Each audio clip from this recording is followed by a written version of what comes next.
할렐루야. 아멘. 예, 은혜로운 대표 기도해 주신 우리 장례심 어머니 감사합니다. 예. 자, 우리 서로 반갑게 햇빛 추석. 자, 햇빛 추석. 햇빛 추석. 예. 아멘.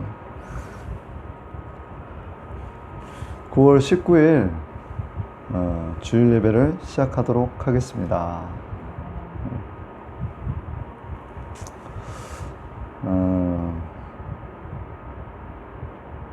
오늘 합독하실 성경 말씀은 열왕기상 2장 9절, 열왕기상 2장 9절 제가 대표로 읽도록 하겠습니다. 건너매 엘리야가 엘리사에게 이르되 나를 데려감을 당하기 전에 내가 내게 어떻게 할지를 구하라.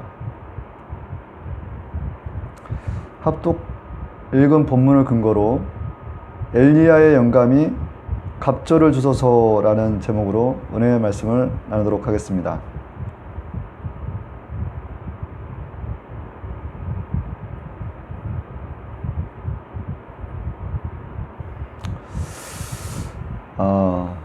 최근에 이제 조용기 원로 목사님께서 소천하셨지 않습니까? 그래서 이게 굉장히 큰 하나님의 일꾼이셨던 것 같아요. 그래서 이렇게 영적인 큰 어떤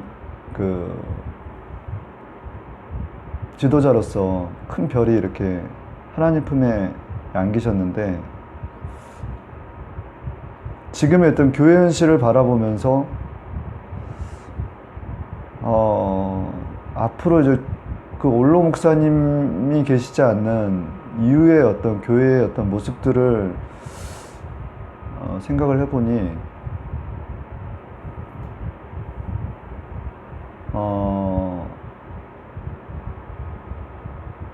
사실 조금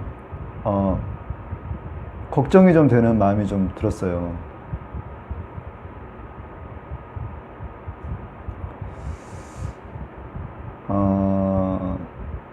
그러니까 마치 여의도 순복음교회에 굉장히 이제 50만이 넘는 큰 교회인데, 원로 목사님이 살아생전에 계신 것과 계시지 않는 것의 그 이후에 어떤 믿는 성도들의 백성들이 정말 하나가 돼서 더욱더 이렇게 뜨겁게 주님을 바라보고 주님의 나라 의를 구해야 되는데, 자칫 잘못하다가는 뭔가 좀 모래알처럼 흩어지지는 않을까.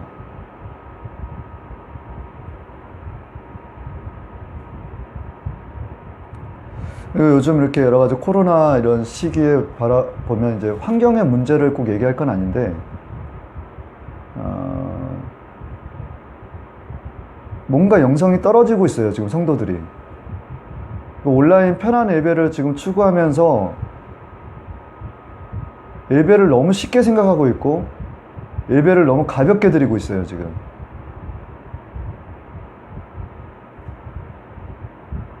그러다 보니 영적으로 계속 뭔가 좀 잠들어 있는 듯한,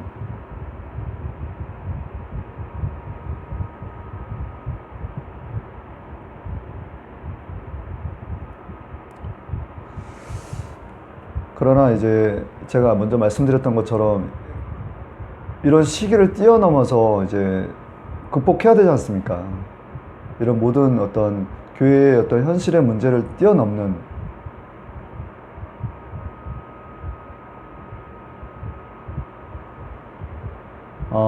굉장히 중요한 시기에 있다라는 걸 저는 느끼고 있거든요. 이게 지금 영적인 이런 어떤 교회의 몰락은 영적인 어둠의 시대로 향하는 거예요, 사실. 가장 든든한 어떤 영적 지도자로서 정말 교회의 큰 어떤 많은 하나님의 기적과 이사를 보였던 우리 원로 목사님의 타계 소식과 더불어서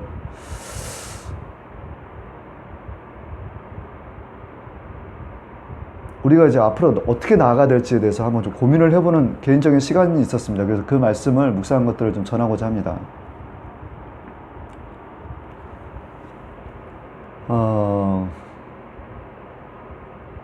성철 스님 아시죠? 성철 스님.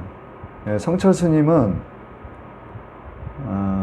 팔정도라는 그 깨달음, 그 득도에서 신이 된다라는 거죠. 그래서 초인적 극기 수행과 용맹 전진을 통하여 큰 깨달음을 얻어 성불의 경지를 이뤘다는 그 스님이 마지막 돌아가시기 전에 했던 유언이 있습니다.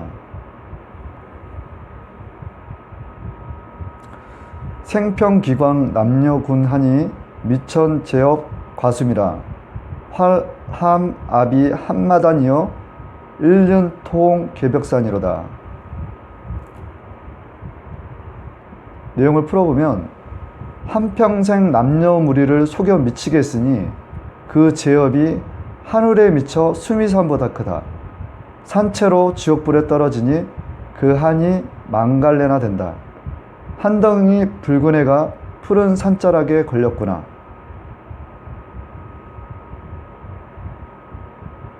성철 스님에 대한 그 언론 인터뷰 기사는 실제 검색을 해도 나와요. 근데 이 내용이 뭐냐면 나는 지옥 간다라는 거예요. 많은 무리를, 남녀 무리를 속여 미치겠다라는 거예요. 그러면서 예수님을 믿어야 된다라는 얘기를 했다라는 거예요. 나는 예수님 안 믿고 지옥 간다라는 거예요.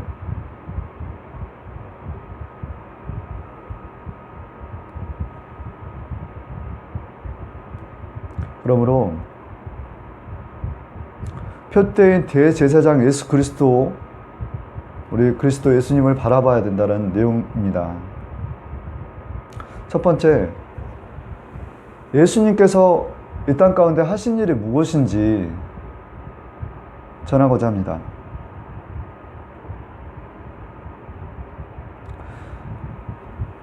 그러므로 예수께서 다시 이르시되 내가 진실로 진실로 말하노니 나는 양의 문이라. 나보다 먼저 온 자는 다 절도요 강도니 양들이 듣지 아니하였느니라. 요한복음 10장 7절에서 15절입니다. 예수님은 양의 문으로서 화목제물과 속죄제물이 되신 거예요. 그래서 세상죄를 지시고 하나님과 화목하게 저희를 만들어 주신 거죠.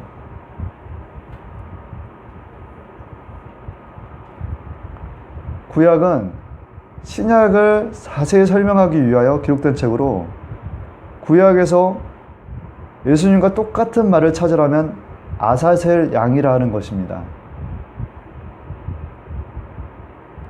레위기 16장 34절에는 이는 너희가 지킬 영원한 규례라. 이스라엘 자손의 모든 죄를 위하여 1년 1차 속죄할 것이니라.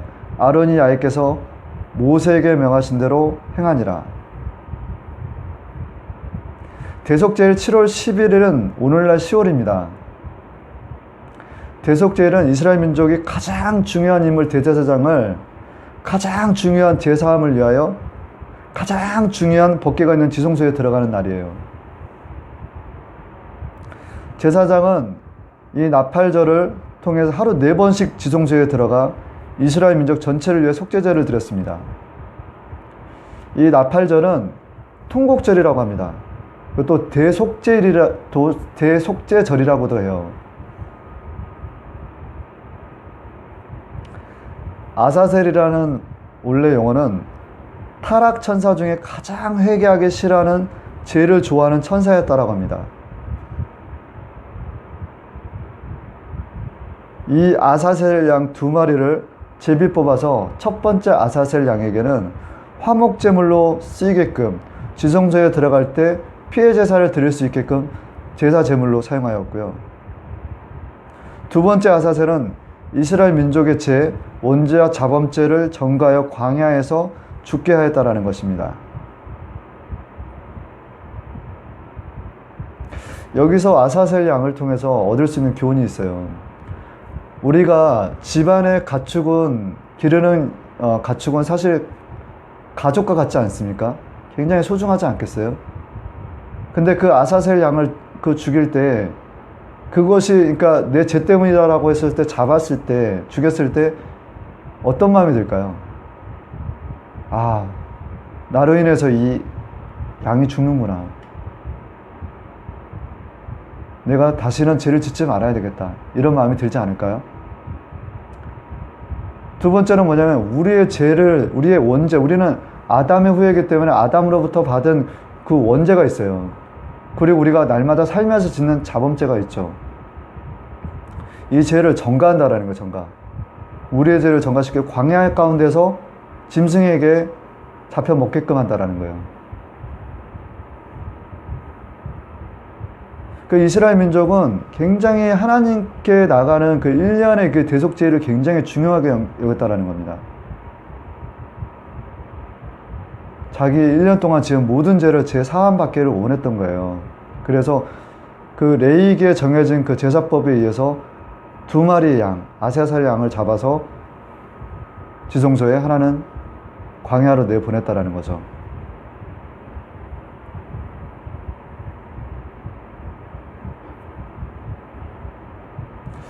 근데 우리 예수님께서 아까 말씀드린 구약에서의 그 모든 그 기록된 내용들은 신약을 설명하기 위해 서술된 거라는 거예요. 기술됐다라는 거예요.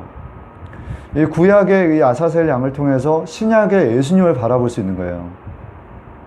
하나님과의 관계가 우리는 사실 어긋나 있어요. 그렇기 때문에 화목제물로서 또 속죄제물로서 예수님께서 십자가에서 아사셀 양과 같이 실제 제물이 되신 것입니다.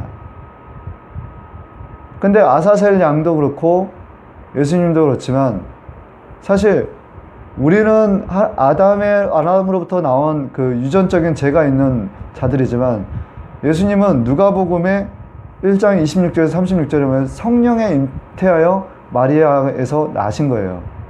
남자와 여자의 관계 속에서 나신 게 아니라는 거예요. 결국 뭐냐, 아담으로부터 받은 인간의 어떤 유전적인 죄를 받지 않으신 거예요. 그렇기 때문에 죄가 없는 어린 양과 같이 십자가에서 못 박히셨다는 겁니다. 예수님께서는 그 십자가에 못 박히심으로 말미암아 하나님과의 우리의 관계로 화평케 하신 거예요. 화목제물이라는 것은 화목하게 만들었다는 거예요. 그리고 인간의 그 인류의 모든 죄를 짊어지게끔 하신 거죠.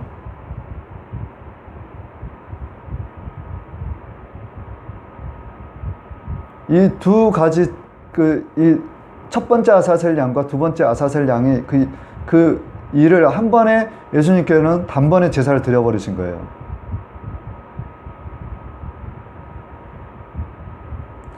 구약 제사장은요, 대제사장은 지성소에 들어갈 때 자기 죄를 먼저 속죄를 하고 들어가야 돼요. 피로. 먼저 제단에 피를 뿌리고.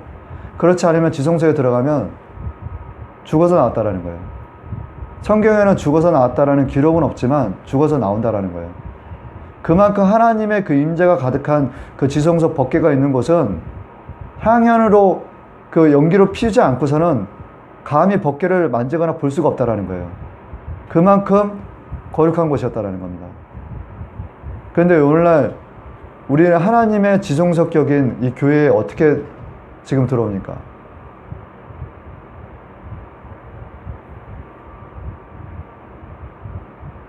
우리가 예수님의 피로 우리의 죄 사함을 씻겨달라고 하면은 사실 우리는 그 구약의 어떤 그 제사장 기분으로 들어오진 않잖아요. 그런 어떤 정결 의식을 갖고서 들어오진 않지 않습니까? 하나님께서 이렇게 복잡한 구약의 그 레위기의 제사법을 그 양을 잡고 피를 뿌리는 어떤 제사법을 예수님께서 친히 다 한 번에 드려버리셨다는 거예요. 자기 몸을 하나님께 십자가에 바쳐서.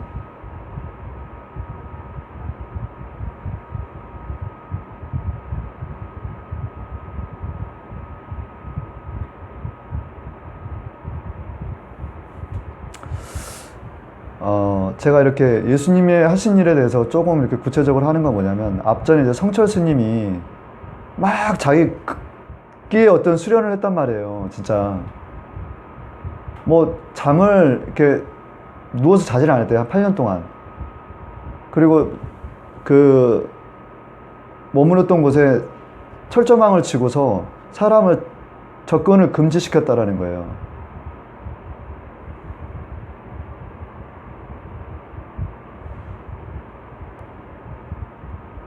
그 용맹전진이라는 표현을 쓰잖아요. 근데 이게 사실 보면은 득도에서 내가 부처가 된다라는 건데 내가 신이 된다라는 거거든요. 성철 스님은. 그러니까 그 불가가 그래요. 그러면 뭐냐면 사실 이건 무신론이라는 겁니다. 신이 없다라는 거예요. 자기가 신이 된다라는 거기 때문에.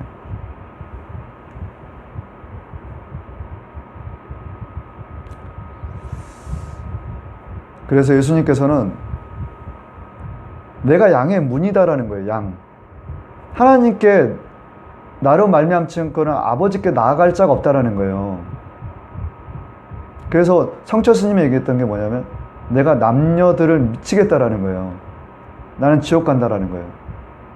그 나중에 고백했던 게 뭐냐면 내가 예수님을 믿었어야 된다라는 거예요.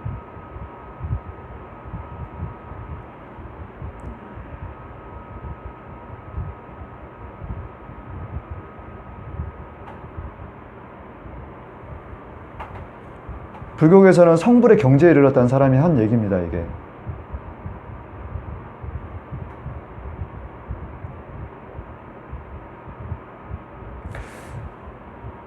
제가 앞서서 뭐 올롱 목사님 이렇게 돌아가시고 난 다음에 그냥 가만히 이렇게 생각을 해보니까 요즘 교회 현실이 자꾸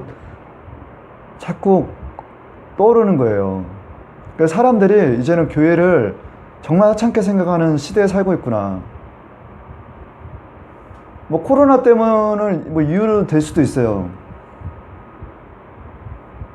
근데 정작 중요한 거는 외부에 있는 환경의 문제가 아니라 내부에 있더라고요. 내부. 우리 내부. 교회 내부의 문제로 인해서 사실 교회가 지금 밟히고 있는 거예요.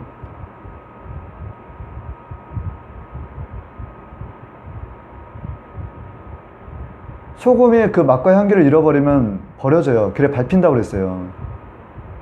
교회가 그 맛과 향기, 소금과 같은 역할을 제대로 못하고 있는 거니까 밟힌다라는 거죠. 그게 그러니까 뭐 코로나 때문이다?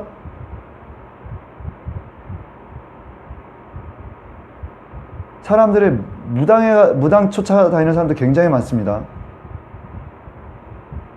점치러 다니는 사람들도 많아요.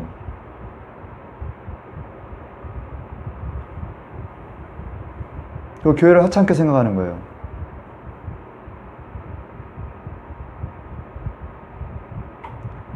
귀신한테 자기의 운명을 물어보는 거예요. 그러니까 무당은 큰 귀신이 작은 귀신을 내쫓는 거예요. 요즘 사람들이 교회를 하찮게 생각하고 있어요. 근데 그게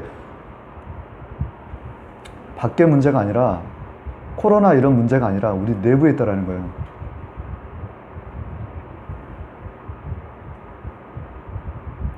교회의 어떤 든든한 어떤 그 거목으로서의 역할을 했던 우리 올로 목사님이 돌아가신 이후에 이 교회가 연합되지 않고 주님 앞에 향하지 않으면 또 다른 포스트 조용기 목사님 이후에 어떤 그 그림이 나오지 않으면 사실 이 교회 굉장히 지금 저는 위험한 어떤 시기를 지금 영적인 어둠으로 향하고 있는 그 시기에 처해 있는 게 아닌가라는 생각을 해보게 되었다는 것입니다. 그러면 오늘날 우리의 자세는 어때야 되냐라는 거예요. 첫째, 하나님의 음성에 반응하는 자가 되어야 됩니다. 야훼께서 이르시되 너는 나가서 야훼 앞에 산에 서라 하시더니 야훼께서 지나가시는데 야훼 앞에 크고 강한 바람이 산을 가르고 바위를 부수나 바람 가운데 야훼께서 계시지 아니하시며 바람 후에 지진 가운데 야훼께서 계시지 아니하며 또 지진 후에 불이 있으나 불 가운데서 야훼께서 계시지 아니하더니 불 후에 세미한 소리가 있는지라. 왕상 19장 11절에서 12절의 말씀입니다. 하나님은 시내산에서 모세에게 형연하실 때 모세는 대면하시지 않으셨어요. 근데 너희들이 나를 보는 순간 죽는다라는 거예요. 죽을까 하노라. 근데 지금 그 왕상에 나온 19장 11절에서 말씀은 뭐냐면 결국 하나님은 불 가운데 지진 가운데 바람 가운데 있었던 게 아니라 결국 세미한 음성으로 들리더라는 거예요. 우리한테 세미한 음성으로. 그러니까 하나님은 보는 게 아니라 들리는 하나님이라는 거예요, 우리한테. 우리 하나님 보여주시옵소서 하면 우리의 죄성 때문에 우리가 죽는다는 거예요. 죽을 수 있다는 거예요. 죽는다라는 거죠. 하나님의 음성을 들으셔야 돼요.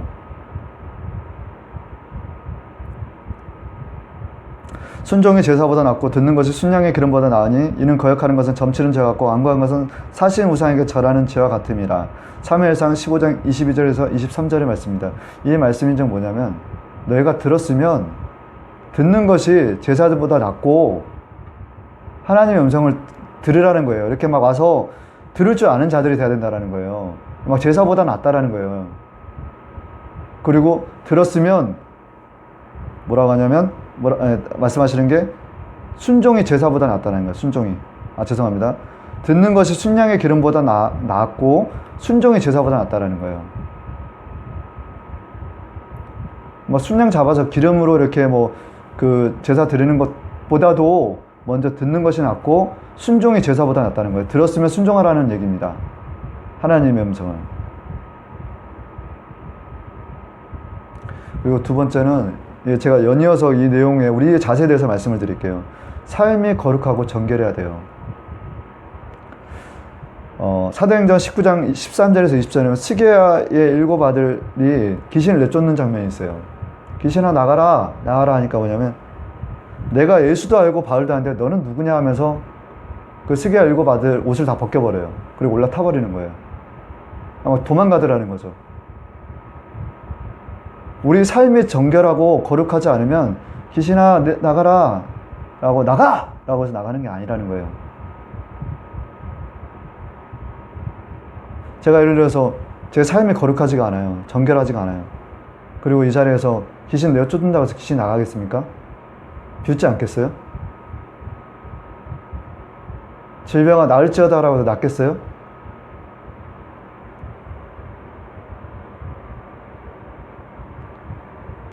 그리고 믿음과 착한 양심을 가져야 된다는 거예요. 우리의 자세 중에. 우리 막 큰 믿음만 자랑해요. 막 큰 믿음 가운데 그렇지만 실제 뭐냐면 착한 양심이 없다라는 거예요. 착한 양심은 혼자 있을 때 하는 모습이거든요. 이건 제가 교수님한테 제가 들은 내용인데 혼자 있을 때 보니까 신호등을 막 건너더라는 거예요. 그러니까 다 그런 건 아니지만 일부 목사님에서 믿음 강조하는데 삶이 전혀 믿음에 반하는 행동들을 하고 있는 거예요.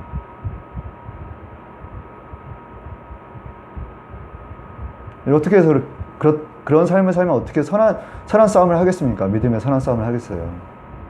감독자, 목회자로서의 자세가 그렇다라는 겁니다.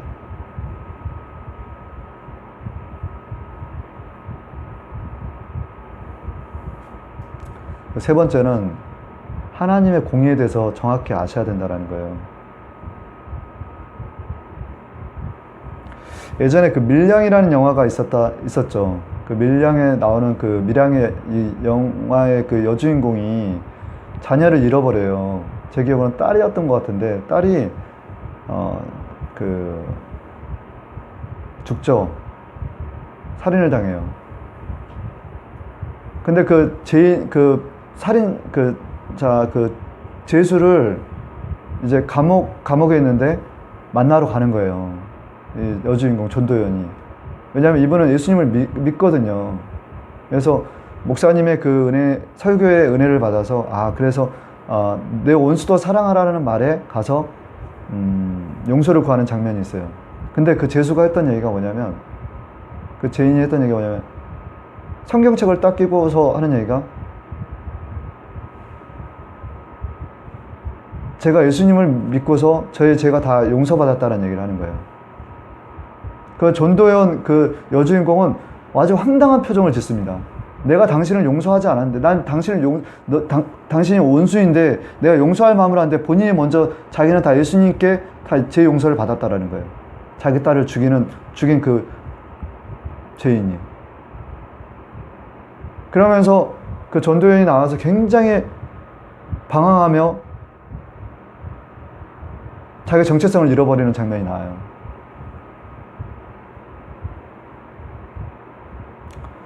오늘날 이 그리스도인들이 참고해야 될 부분이에요. 우리가 보면 하나님의 공의를 너무 좀 망각하는 경우가 있어요. 그 성경에는 그러므로 예물을 제단에 드리려다가 거기서 내 형제에게 원망 들을 만한 일이 있는 것이 생각나거든 예물을 제단 앞에 두고 먼저 가서 형제와 화목하고 구의하서 예물을 드리라. 마태복음 5장 23절에서 24절의 말씀입니다. 이 말씀인즉 내 죄가 생각나면 가서 용서를 구하라는 거예요. 그 앞에 가서.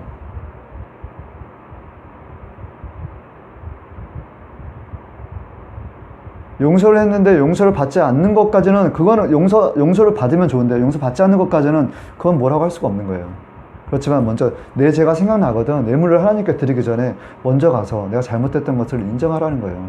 그리고 미안하다가 진실되게 내가 사과한다는 거예요. 그게 굉장히 중요하다는 거예요.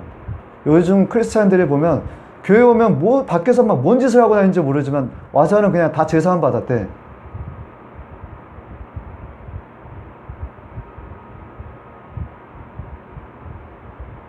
하나님께 내 죄 다 속해줬다는 거야. 깨끗하게 해줬기 때문에 나는 제사함. 그렇지만 너희 손에 피가 가득하면 그 기도를 받지 않는다라는 거야. 하나님께서는.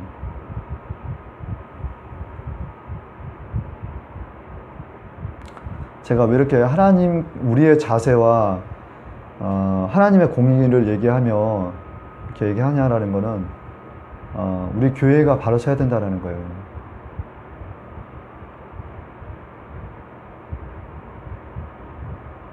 정말 하나님의 음성에 민감하게 듣고 반응하면서 그 하나님의 그 말씀에 귀를 기울이고 있는지 거기서 또 배우고 그 뜻을 쫓아가는지 실제 그것을 듣고 내가 실천하며 순종하는지를 봐야 돼요. 하나님은 보는 하나님이 아니라 듣는 하나님이라는 거예요. 그리고 내 삶 가운데서 삶이 정결하느냐도 거룩하느냐도 살펴보셔야 되고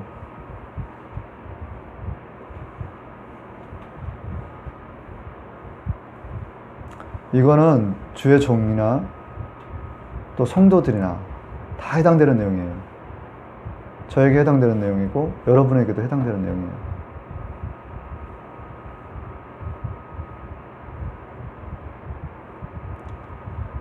열왕기 하 2장 9절 엘리사가 이르되 당신의 성령이 하시는 역사가 갑절이나 내게 있게 하소서 하는지라.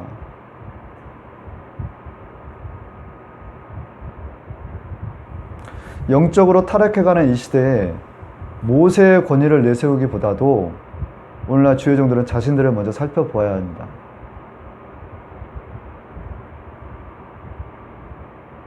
성도들 예배 따로 삶 따로 사는 건 아닌지 내 손에 세상 가운데에서 구분된 것이 없이 손에 피를 가득 묻히고 주님 앞에 나아오는 것은 아닌지 자신들을 성찰해 보아야 돼요.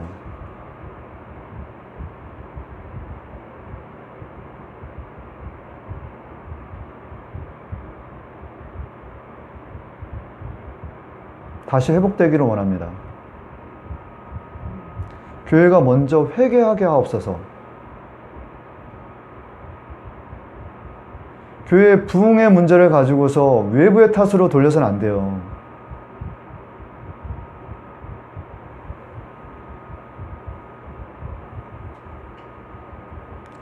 엘리야와 같은 조용기 목사님의 영성이 엘리사와 같은 우리에게 갑절의 영감으로 오기를 이 시간 소원합니다. 이것으로 9월 19일 주일 예배를 마치도록 하겠습니다. 잠시 기도하겠습니다. 좋으신 하나님 아버지, 추석 연휴입니다. 아버지, 저희 믿음의 형제 자매들 다 추석 연휴 동안에 오래간만에 가족분들과 모여서 이 코로나 상황에서도 아버지요 희락이 있게 하옵시고 또 화평이 있게 하옵시고 또 사랑이 가득하게 하여 주시옵소서. 나누는 정들이 가득하게 하여 주시옵소서.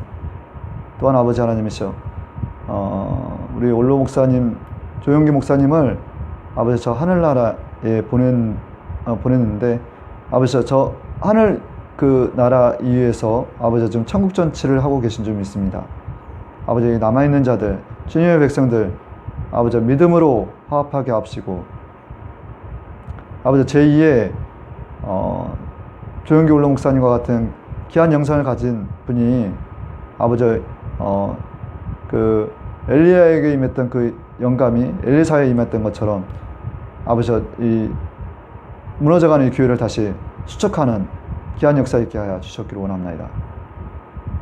아버지 하나님이시여 오늘 또 귀한 예배 가운데 함께한 모든 이들에게 주님의 그 생수가 차고 넘치게 하여 주시고 마음에 평안이 있게 하여 주시옵소서. 또 밖으로는 아버지여 또 오늘도 어김없이 전도하러 나가오니 아버지 주님 함께 하여 주셔서 단 한 명의 잃어버린 양이라도 아버지 찾게 하여 주시고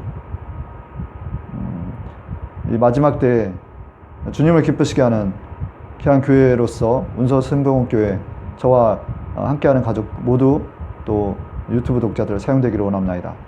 예수 그리스도 이름으로 하나님께 감사하며 기도합니다. 아멘.